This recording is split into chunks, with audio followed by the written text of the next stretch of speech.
Hello friends, welcome to my YouTube channel. मैं हूं रश्मि शुक्ला। अभी तक मेरे चैनल को दोस्तों सब्सक्राइब ना किए हो तो सब्सक्राइब कर लीजिए, साथ ही साथ बेल आइकन को भी प्रेस करिए सबसे पहले नोटिफिकेशन पाने के लिए। और एक लाइक तो बनता है, अगर वीडियो पसंद आए एंड तक में आप लाइक ज़रूर कर दीजिएगा।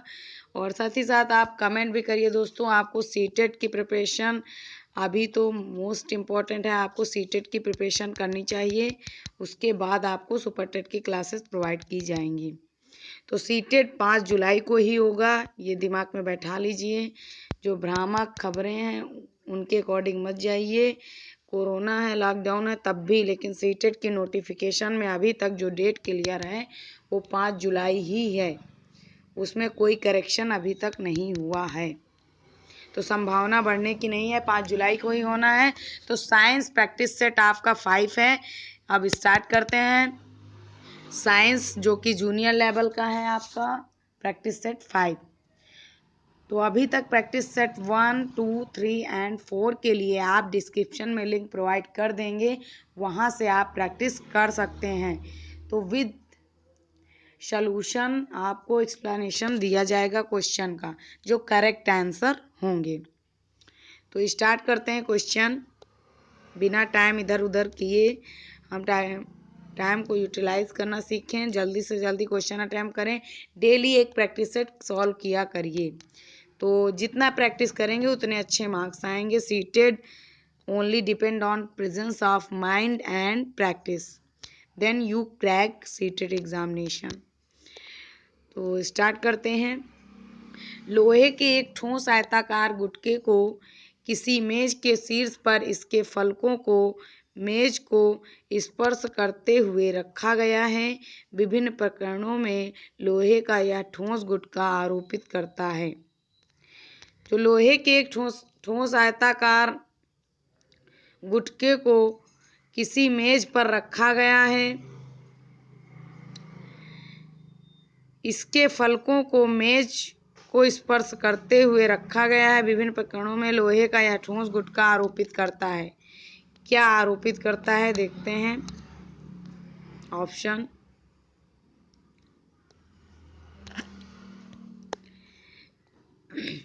भिन्न भिन्न बल और भिन्न भिन्न दाब।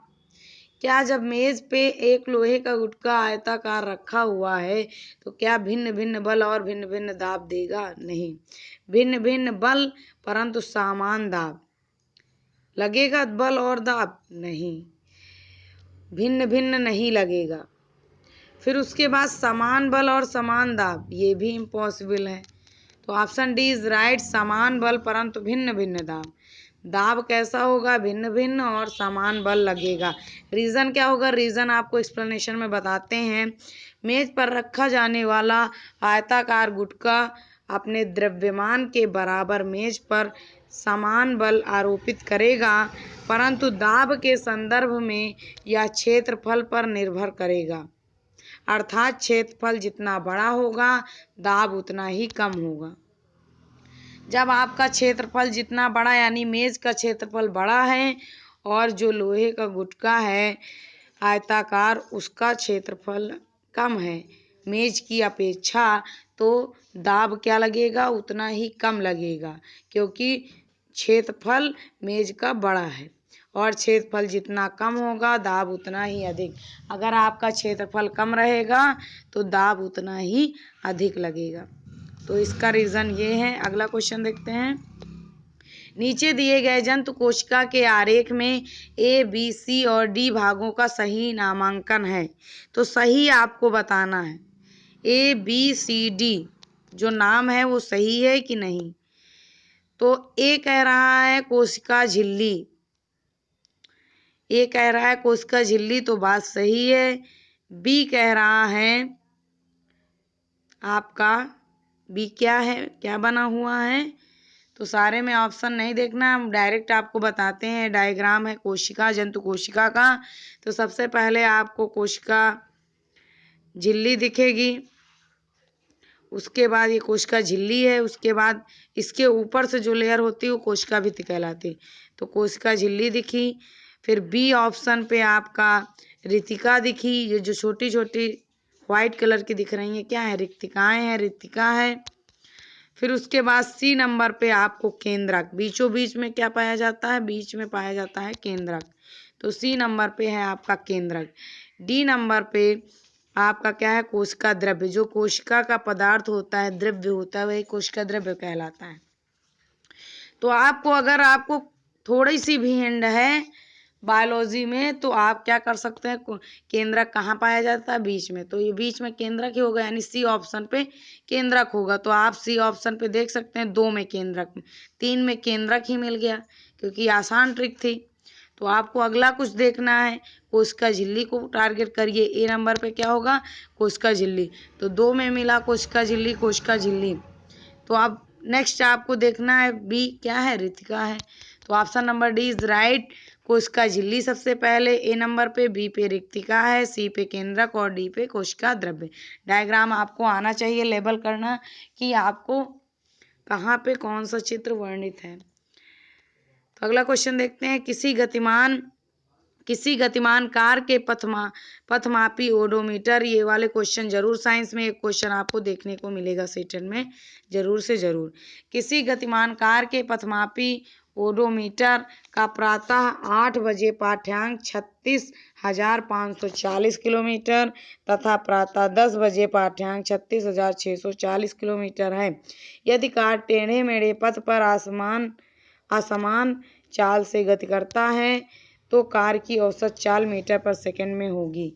जब असमान चाल से गति करने लगती है टेढ़े मेढ़े पथ पर, तो कार की औसत चाल क्या होगी? तो फार्मूला 8 बजे पाठ्यांक कितना था? 36,540। 10 बजे क्या कितना हुआ? 36,660 किलोमीटर। तो अंतर कितने का हुआ पाठ्यांक का? 8 बजे था 36,540, जबकि 10 बजे था 36,660। तो 2 घंटे का अंतर हुआ। तो 2 घंटे में हम निकालेंगे, 10 - 8 किया तो 2 घंटे का अंतर पता चला। तो अंतर पता चला तो 36,660 जो 10 बजे का पाठ्यांक था उसको 8 बजे के पाठ्यांक से माइनस किया। 36,660 को 36,540 यानी 10 बजे के पाठ्यांक को 8 बजे से माइनस किया तो आ गया 120 किलोमीटर। कितना आया? 120 किलोमीटर। तो 1 घंटा बराबर होता है 3600 सेकेंड। तो 2 घंटा यानी 2 घंटा समय लगा। 100 तो 2 घंटे का समय बराबर 2 घंटा लगा था। तो 2 घंटा बराबर 3600 गुणे 2, तो 7200 सेकेंड लगे। तो 7200 सेकेंड लगे। उसके बाद हम 7200 बटे 120 कर देंगे, 0 से 0 खत्म हो जाएगा। अगर किलोमीटर की बात करेंगे 120 किलोमीटर, इसको किलोमीटर को किस में बनाओगे?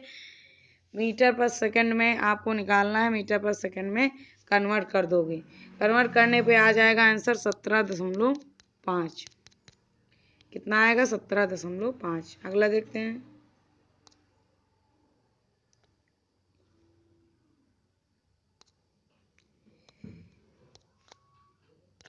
ये तो यहाँ का सॉल्व किया, उसके बाद देखते हैं आगे का कैसे सॉल्व करेंगे। 17.5 आ गया था, कैसे? इसको चेंज करना पड़ेगा किलोमीटर को मीटर में। तो 1 किलोमीटर बराबर 1000 मीटर को, और 120 किलोमीटर बराबर कितना हो जाएगा? 120,000 यानी 1,20,000 1,20,000 मीटर हो जाएगा। तो 7200 सेकंड में चली गई दूरी 1,20,000 मीटर। तो 1 सेकंड में चली गई दूरी 1,20,000 बटे 7200, 0 से 0 कैंसिल हो गया। आया कितना? 17.5 मीटर पर सेकंड। अगला देखते हैं, किसी छात्र के पास हल्दी का गाढ़ा पेस्ट है। इस पेस्ट को हाइड्रोक्लोरिक अम्ल और सोडियम हाइड्रोक्साइड के जली विलयन में अलग अलग डालने पर वह किन रंगों का प्रेक्षण करेगा? तो हाइड्रोक्लोरिक अम्ल में पीला और सोडियम हाइड्रोक्साइड में लाल रंग पड़ेगा। हाइड्रोक्लोरिक अम्ल HCl में पीला पड़ेगा और सोडियम हाइड्रोक्साइड NaOH में कैसा रंग पड़ेगा? लाल पड़ेगा। तो किसी छात्र के पास हल्दी का गाढ़ा पेस्ट है, हल्दी का पेस्ट है, इस पेस्ट को हाइड्रोक्लोरिक अम्ल, हल्दी में क्या मिला दिया गया? हाइड्रोक्लोरिक अम्ल। फिर सोडियम हाइड्रोक्साइड के जली विलयन में अलग अलग डालने पर दोनों में हल्दी डाला गया। सोडियम हाइड्रोक्साइड में हल्दी का पेस्ट डाला गया और हाइड्रोक्लोरिक अम्ल में। तो डालने पर इन रंग का क्या प्रभाव पड़ेगा? जो हाइड्रोक्लोरिक अम्ल में कलर होगा वो पीला हो जाएगा, जबकि सोडियम हाइड्रोक्साइड में लाल रंग में परिवर्तित हो जाएगा। ठीक है, अगला क्वेश्चन देखते हैं। क्षुद्रांत के दीर्घ रोम रसांकुर के संदर्भ में नीचे दिए गए कथनों का अध्ययन कीजिए। तो कौन कौन से ऑप्शन सही हैं? तो पहला, ये अंगुली के समान उभरी हुई संरचनाएं होती हैं। जो रसांकुर होते हैं वो अंगुली के समान उभरी हुई संरचनाएं होती हैं और इनकी संख्या हजारों में होती है। रसांकुल नाम रखा गया है, ऐसे हजारों में संख्या होगी। इनकी भित्ति बहुत पतली होती, बहुत पतले पतले दीर्घ रोम जैसी संरचनाएं होती हैं, तो इनकी भित्ति बहुत पतली होती है। इनमें उनकी सतह के निकट सूक्ष्म रुधिर वाहिकाओं का जाल फैला रहता है। जितनी भी सूक्ष्म रुधिर वाहिकाएं उनका जाल फैला रहता है। तो ऑप्शन इनमें से दीर्घ रोम को पचे हुए भोजन को अवशोषित करने योग्य बनाने वाले कथन कौन से अवशोषित करेंगे भोजन के योग्य बनाने के लिए? तो फर्स्ट, सेकंड और थर्ड ऑप्शन सही है। फर्स्ट, सेकंड और थर्ड। अगला क्वेश्चन, नीचे कुछ खाद्य पदार्थ दिए गए हैं। खाद्य पदार्थ दिए गए हैं: उबले और पिसे आलू, उबले और चबाए हुए चावल, रोटी का टुकड़ा, चीनी का घोल, नारियल का तेल। तो पूछा गया आयोडीन घोल के साथ परीक्षण करने पर उपयुक्त में से कौन सा नीला काला रंग प्रदान करेगा? जब आयोडीन का घोल के साथ परीक्षण करेंगे तो कौन सा नीला और काला रंग प्रदान करेगा? तो पहला, उबले हुए पिसे आलू। पिसे आलू में आयोडीन का जब हम परीक्षण करते हैं तो आलू का जो कलर है, अगर आप मान लो आलू का जो उबला हुआ आलू है उसमें आप आयोडीन की मात्रा को डालते हैं तो नीला कलर दे देता है। तो उसमें आयोडीन का पता लगने लगता है कि आयोडीन परीक्षण में कि ये आयोडीन युक्त नमक है या नहीं। तो आलू में जो व्हाइट कलर का रहेगा उसमें क्या डाल देंगे आप आयोडीन का परीक्षण करते हुए? तो डालेंगे, जब घोल डालेंगे आयोडीन का तो नीला हो जाएगा। कौन सा? आलू पिसा हुआ, उबला पिसा हुआ आलू कैसा हो जाएगा? नीला। अगला थर्ड ऑप्शन, रोटी ब्रेड का एक टुकड़ा। जो रोटी या ब्रेड का एक टुकड़ा रहेगा उसमें आप आयोडीन का घोल डालेंगे तो काला बन जाता है। तो काला बनने पे हम आयोडीन का परीक्षण कर सकते हैं। उबले पिसे हुए आलू, रोटी का एक टुकड़ा। तो ऑप्शन कौन सा सही होगा? फर्स्ट और थर्ड। अगला क्वेश्चन देखते हैं।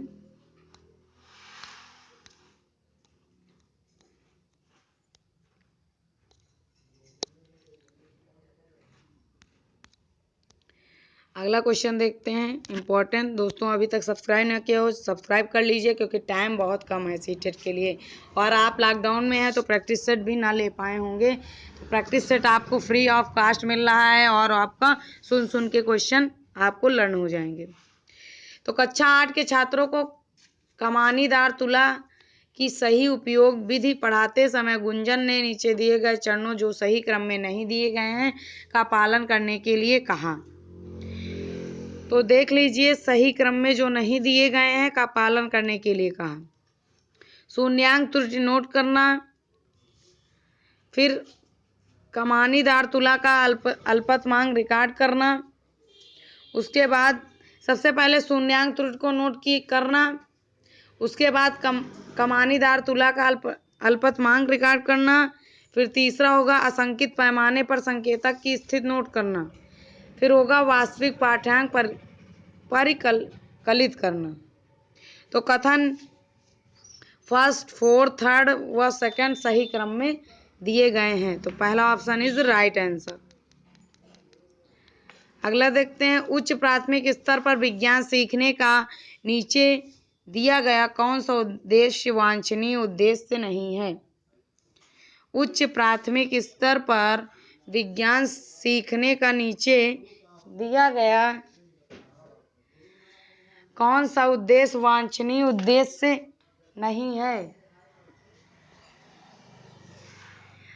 तो वांछनीय उद्देश्य नहीं है,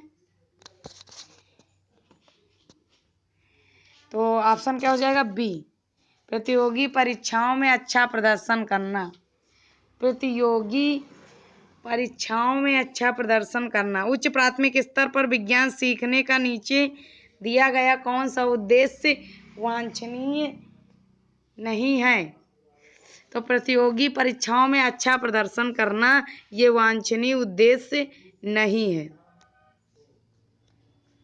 अगला, विज्ञान शिक्षण में रोल प्ले की तकनीक को एक प्रभावी नीति मानने का कारण यह है कि विज्ञान शिक्षण में रोल प्ले की तकनीक को एक प्रभावी नीति मानने का कारण यह है कि यह अधिगम प्रक्रिया में छात्र की सक्रिय भागीदारी सुनिश्चित करती है। जो विज्ञान शिक्षण में रोल प्ले की तकनीक होती है उसको प्रभावी नीति मानने का कारण क्या है? वह अधिगम प्रक्रिया में छात्र की सक्रिय भागीदारी को सुनिश्चित करती है। अगला क्वेश्चन, विज्ञान को प्रश्न करना, खोजबीन करना, स्वयं करना और अन्वेषण करना माना जाता है।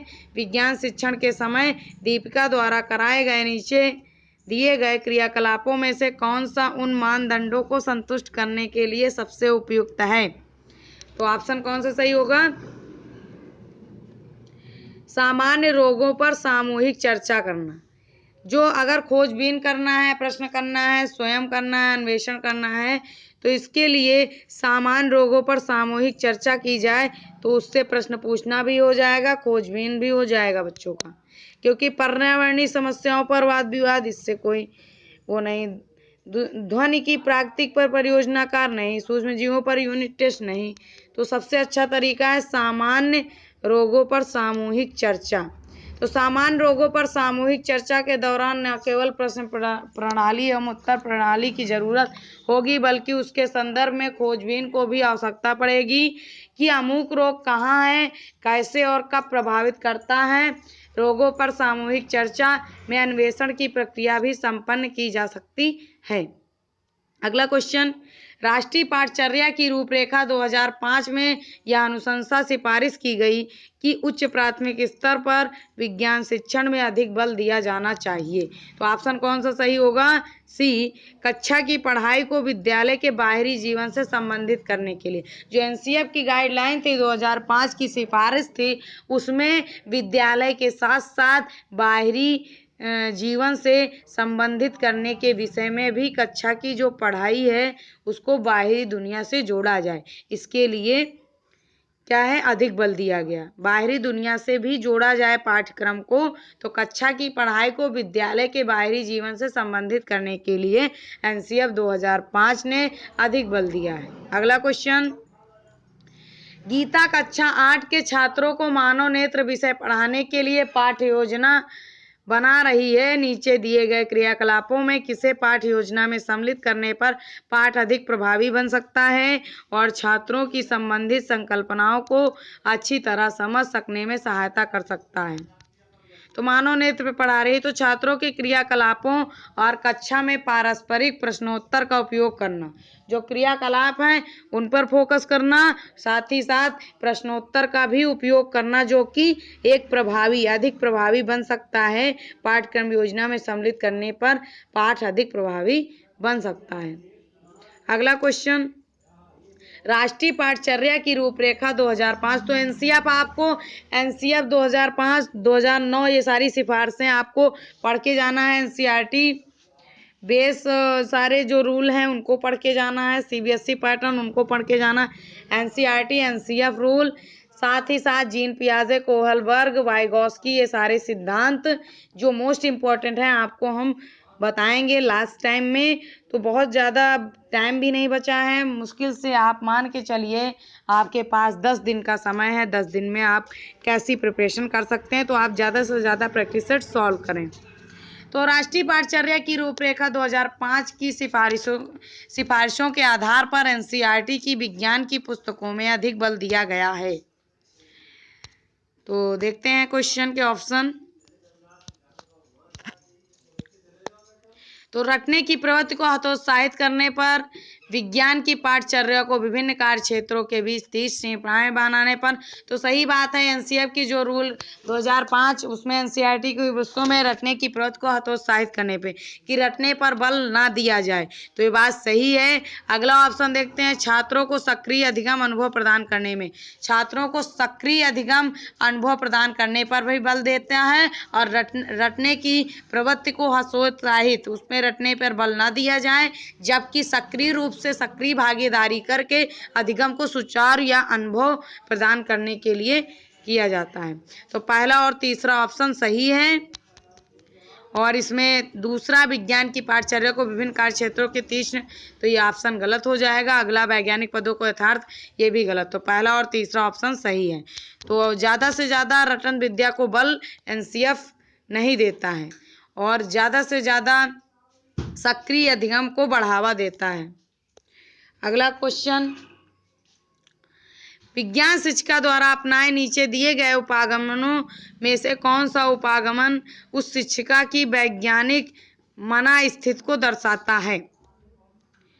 तो देख लीजिए, उपागमन उस शिक्षिका की वैज्ञानिक मनास्थिति को दर्शाता है। तो पहला ऑप्शन, कक्षा में छात्रों को प्रश्न पूछने के लिए प्रोत्साहित करना। तो ये सबके अंदर होना चाहिए, हर विज्ञान शिक्षिका के अंदर की कक्षा में जो छात्रों को प्रश्न पूछने के लिए प्रोत्साहित करना चाहिए, जिससे उनके उपागमों में से वृद्धि हो सके और वो अधिक इच्छुक हो सके, रुचि ले सकें पाठ्यक्रम को लेकर। तो कक्षा में छात्रों को प्रश्न पूछने के लिए प्रोत्साहित करना चाहिए। तो कक्षा में छात्रों को प्रश्न पूछने के लिए प्रोत्साहित करना विज्ञान शिक्षिका द्वारा अपनाए गए उपागम द्वारा शिक्षिका की वैज्ञानिक मनास्थिति को दर्शाता है कि ये वैज्ञानिक दृष्टिकोण से सोच रही हैं शिक्षिका।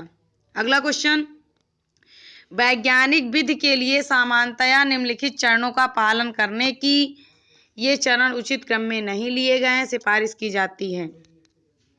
तो उचित क्रम में नहीं, इसको सही क्रम में दर्शाने के लिए तो आंसर हम डायरेक्ट देखते हैं, डी ऑप्शन सही होगा। Third, second, fourth and first, fifth. तो वैज्ञानिक विधि के लिए निम्नलिखित चरणों का पालन करने की सिफारिश की जाती है। सबसे पहले हम वैज्ञानिक विधि से जो निम्नलिखित चरण हैं उनकी सिफारिश किस प्रकार करेंगे चरणों के पालन करने में। तो सबसे पहले हम समस्या की पहचान करना, सबसे पहले हम समस्या की पहचान करेंगे। दूसरे नंबर पर परिकल्पना बनाना, उसकी परिकल्पना करेंगे। तीसरे नंबर पर आंकड़ों को एकत्र करना, आंकड़ों को हम संग्रहित करेंगे। चौथे नंबर पर परिकल्पना का परीक्षण, जो परिकल्पना आपने बनाई है उसका परीक्षण करेंगे। पांचवें नंबर पर निष्कर्ष निकालना, तब हम निष्कर्ष निकालेंगे। तो सबसे पहले समस्या को जानेंगे, उनको पहचानेंगे, उसका निदान करने का प्रयास करेंगे।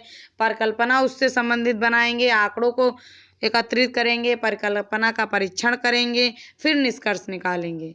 तो ये पांचों पॉइंट हैं जो सिफारिश करती है वैज्ञानिक विधि को। तो ऑप्शन सबसे पहले क्या होगा, हम सबसे पहले समस्या की पहचान करेंगे यानी थर्ड ऑप्शन। फिर सेकंड ऑप्शन परिकल्पना बनाएंगे। फिर फोर्थ ऑप्शन आंकड़ों को एकत्र करेंगे।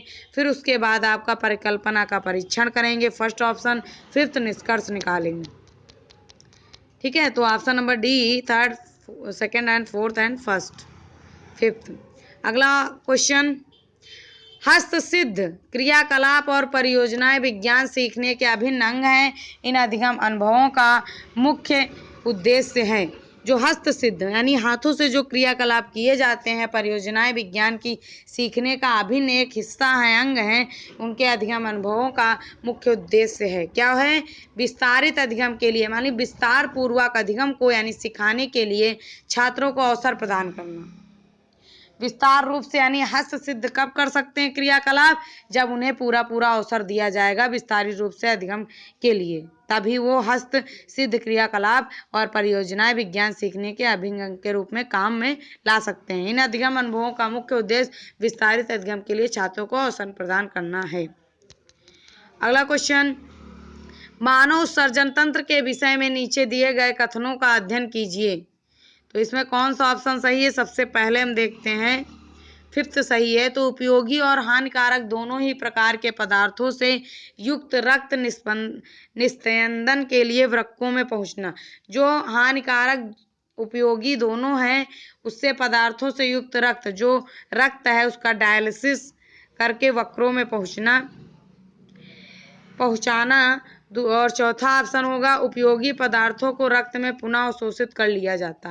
पहले जो अशुद्ध है उनको बाहर करना और जो उपयोगी है उन्हें अवशोषित कर लिया जाता है रक्त के माध्यम से। फिर आपका पहला ऑप्शन है जल में घुले हुए अपशिष्ट पदार्थ वक्रों में मूत्र के रूप में पृथक कर लिए जाते हैं। जो अपशिष्ट पदार्थ होते हैं मूत्र के माध्यम से बाहर निकल जाते हैं वक्रों में जो अपशिष्ट पदार्थ होते हैं। अगला थर्ड ऑप्शन मूत्रवाहिनियों से होता हुआ मूत्र मूत्राशय में जाता है। जो मूत्रवाहिनियों से होता हुआ मूत्र कहाँ जाता है? मूत्राशय में जाता है। फिर अगला सेकंड, मूत्राशय में संचित मूत्र मूत्र मार्ग जिसका दूसरा सिरा मूत्र रंध्र से जुड़ा होता है से होकर बाहर निकल जाता है। तो option D is right answer. तो विकल्प डी उचित है, क्योंकि सबसे पहले क्रम से इसको सजाना था। अमीबा के पादाप किसमें सहायता करते हैं? तो अमीबा के पादाप, पादाप से अर्थ है पैरों से, तो आप समझ लीजिए गति देने एवं भोजन पकड़ने में। पादाप यानी गति, मोशन करने में, और भोजन कैच करने में, भोजन को पकड़ने में करते हैं। अमीबा क्या है? अमीबा एक कोश की जीव है या गति देने एवं भोजन पकड़ने पर पादाप या सूडोपोडिया को उपयोग में लाते हैं। इसी को पादाप को सूडोपोडिया बोलते हैं। पृष्ठ तनाव सिद्धांत एवं साल जेल सिद्धांत अमीबा के गमन की व्याख्या करने वाली प्रमुख सिद्धांत हैं।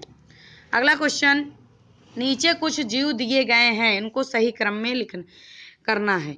इनमें से परजीवी में वर्गीकृत किए जाने वाले जीव जो परजीवी में है, तो खटमल क्या है? परजीवी, परजीवी, ठीक है, जो दूसरे पे आश्रित होता है, परजीवी। और फिर आपका थर्ड, जोंक भी परजीवी है, अमरबेल भी परजीवी है, पैरासाइट है आपका। और फिर आपका जू भी पैरासाइट है, परजीवी। दूसरे पे जो यापन करे जीवन वही परजीवी कहलाता है। तो खटमल आपका हो गया, जोंक हो गया, अमरबेल हो गया, जू, ये चारों क्या हैं?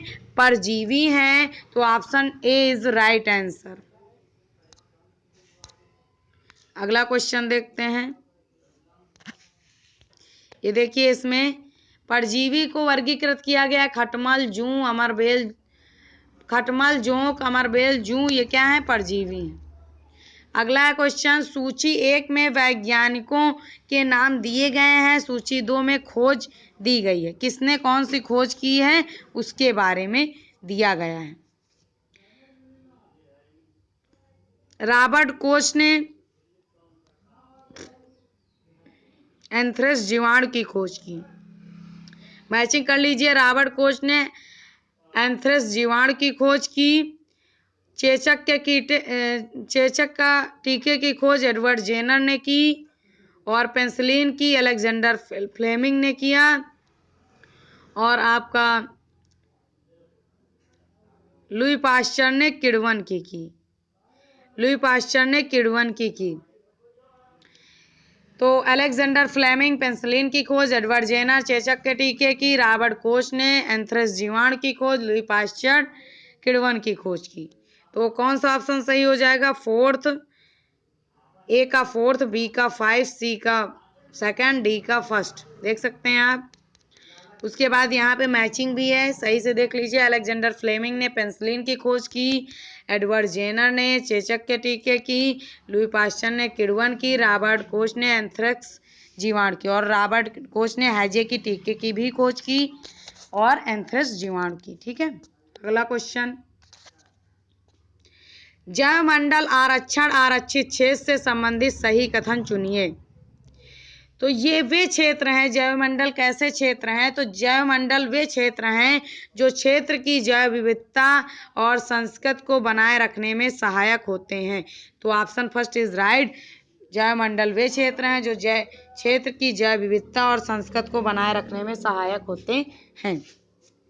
अगला क्वेश्चन, नीचे दिए गए कथनों का अध्ययन कीजिए। तो अध्ययन करके ही आपको सही क्रम में बताना होगा।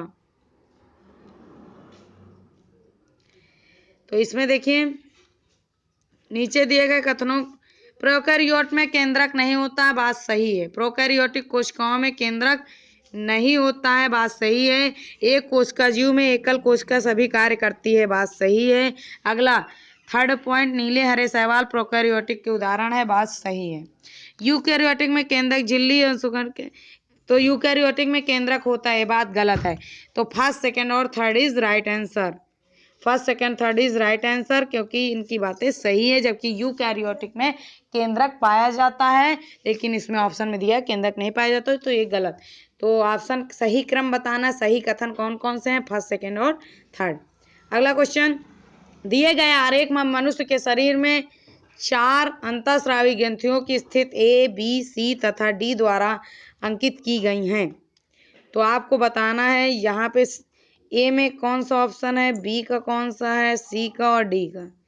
तो पीयूष ग्रंथि यानी जो मस्तिष्क में पाई जाती है ए पे, उसे पीयूष ग्रंथि कहते हैं, तो बात सही है। और बी थायराइड, गले में कौन सी ग्रंथि पाई जाती है, थायराइड। मस्तिष्क में पीयूष ग्रंथि, तो ए ऑप्शन सही है। और बी गले में थायराइड ग्रंथ, ये भी ऑप्शन सही है।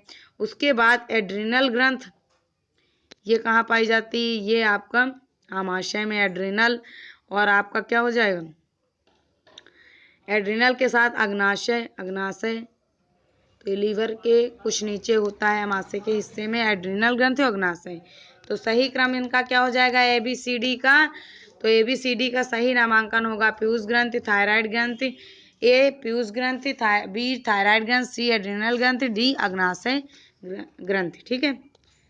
तो अगला क्वेश्चन, नीचे दिए गए किसी आयताकार पात्र में जल से भारी कोई द्रव भरा है।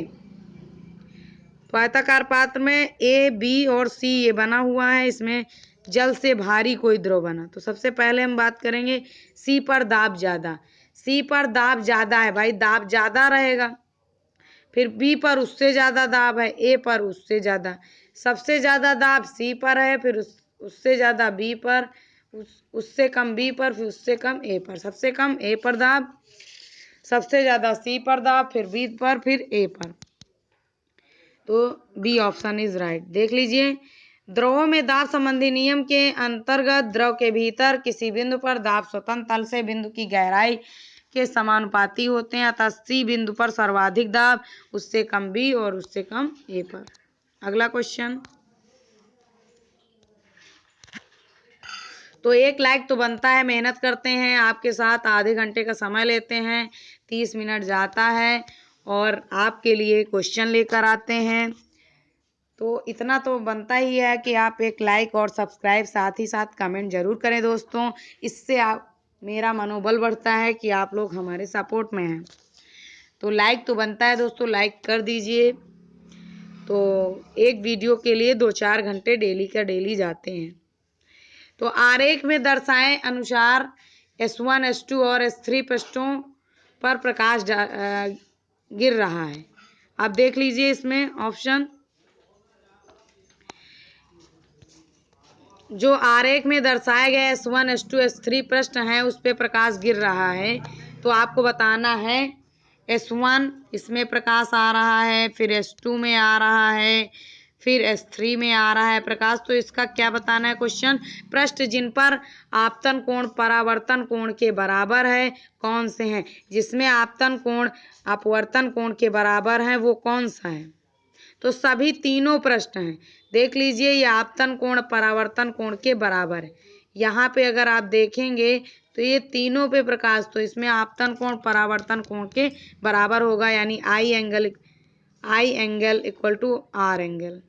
स्नेल का नियम आपने पढ़ा होगा, आपतन कोण का मान परावर्तन कोण के बराबर होता है। तो ये तीनों पृष्ठों में, सभी तीनों पृष्ठों में आपतन कोण का मान परावर्तन कोण के बराबर है, देख सकते हैं। ठीक है, कोण आपस में क्या है, बराबर है। अगला क्वेश्चन, नीचे दिए गए मानोनेत्र के आरेख में ABC और D द्वारा अंकित भागों का नामांकन किस प्रकार किया जाना चाहिए। तो जो ए पे क्या है उसका बताना है, नेत्र का है, मानव नेत्र का चित्र। तो अब चित्र के माध्यम से क्वेश्चन पूछे जाने लगे हैं। इसमें तो आपको इस सेट में, प्रैक्टिस सेट में 3-4 क्वेश्चन ऐसे मिले होंगे जो चित्र के माध्यम से, यानी आपको इमेज दी रहेगी, उसके बाद आपको ऑप्शन बताना है। तो ए पे कौन सा ऑप्शन है, बी पे और सी पे और डी पे। तो ए पे पश्चाभिपेशी, ए पे क्या है, पश्चाभिपेशी, और बी पे है परितारिका, बी पे कौन सा है, परितारिका, और आपका सी पे लेंस है, सी बीच में पुतली पे क्या पाया जाता है, लेंस, और आपका डी पे कार्निया, डी पे क्या है, ये पूरी कार्निया है। तो ए पक्षपात पेशी, बी परितारिका, सी लेंस और डी कार्निया है चित्र में। अगला मानव नेत्र, देख लीजिए 2 क्वेश्चन उसी मानव नेत्र से पूछ लिए गए। तो 10th तक का मस्ट है, आप साइंस 10th तक की बुक का जरूर पढ़िए, 12th तक की यूपी टेट जूनियर के लिए और सी टेट जूनियर के लिए।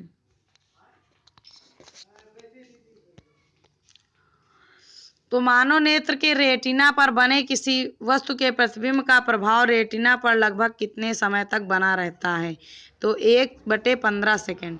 जब आप मानव नेत्र के रेटिना पर बने किसी प्रतिबिंब का प्रभाव रेटिना पर लगभग कितने समय तक बना रहता है? तो 1/15 सेकंड। कितने सेकंड तक? 1/15 सेकंड तक रेटिना पर प्रभाव बना रहता है। ठीक है, अगला क्वेश्चन, नीचे दिए गए कथनों का अध्ययन कीजिए। तो शुष्क परिस्थितियों में बीजों का अंकुरण नहीं होता, बात सही है। शुष्क परिस्थितियों में बीजों का अंकुरण नहीं होता है। अगला,